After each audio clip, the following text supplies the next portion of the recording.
Hello, and welcome to my analysis of FTL, Faster Than Light. My name is Zach Goodman, and this analysis is for CS 121, Intro to Computer Game Design Systems. FTL is a space roguelike game, which means that after every encounter, the object of the game is to survive as long as possible while upgrading your ship, weapons, and crew.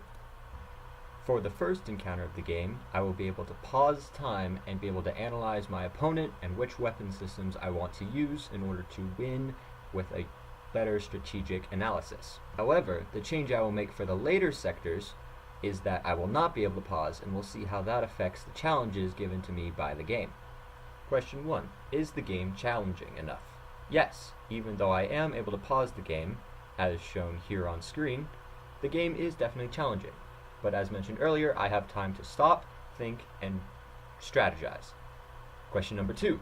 Is the game based more in strategy or chance? Well, I have said strategize a couple times, and that's exactly what this game is about. With the ability to pause, taking down this easy opponent is no challenge at all. Do the players make meaningful decisions? Yes. You have to choose which sections of the ship to target with your weapons, which weapons will do the most damage against other sectors of the ship. And finally, question 4. Is the game interesting when not your turn? Well, considering it's a single-person game, the game is always your turn. However, even when not in combat, such as right now, I still have to heal my crew members, repair my ship, and inventory all of the scrap and new weapons that I get from destroying enemies or making good trades with neutral characters. As we jump into the next sector, this is where I will implement that change where I am not allowed to pause time, and instead will fight without having any time to stop and think. However, in this sector, we only find an automated repair drone, so it's not worth any of our time. Moving on to the next sector, where we find a pirate. Good chance to use that no pausing rule. With this change, the game is definitely more challenging because now you have the added pressure of time bearing down on you. You have no time to analyze where their weapons are going to hit, and as you can see here, their missile and lasers do a decent amount of damage to my shields, leaving me defenseless.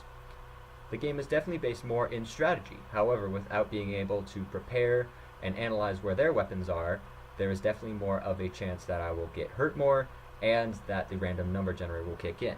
However, this is still Sector 1, so I easily defeat the pirate. Does the player make meaningful decisions? Yes. You're still deciding where to hit the opponent and what resources need to be fixed, and what to do with the scrap and other weapons that I get later. I will end up taking them to the store, selling them for new guns, and making my ship more powerful. It's important to note that the rebellion is still chasing your ship, so you only have a limited amount of time before you have to exit and move on to the next sector. This makes the game interesting when it's not your turn, because you still have to decide how to fight the most amount of enemies without running out of time and having to fight the entire rebel fleet. In conclusion, the game is definitely playable with or without the change. It's just a matter of personal preference. However, I would say that it does make it more challenging, and I do plan to play with this change more often.